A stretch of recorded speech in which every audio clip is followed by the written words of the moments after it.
Hi, my name is Jason Cleveland with Trophy Properties and Auction. We're out here at Andy Pettit's Lake again. Today we're going to be stocking some fish so that Andy can have a trophy crappie lake.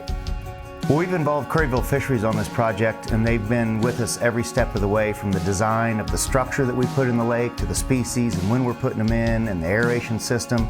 They're a very vital part of what we're doing here for Andy and his trophy crappie lake.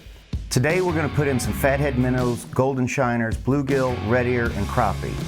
We're also going to put a feeder out here when the water temperatures warm up so that we can feed these fish, and we'll also put in some fathead spawning structures so that those fathead minnows are a vital part of the whole thing to feed the bluegill and the crappie, and the red ear will also eat them. But you can have the fatheads reproducing all through the year.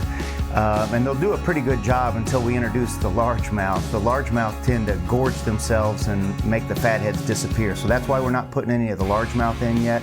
But all these guys will live together and we'll be able to reproduce fatheads to continually feed all the other species as well.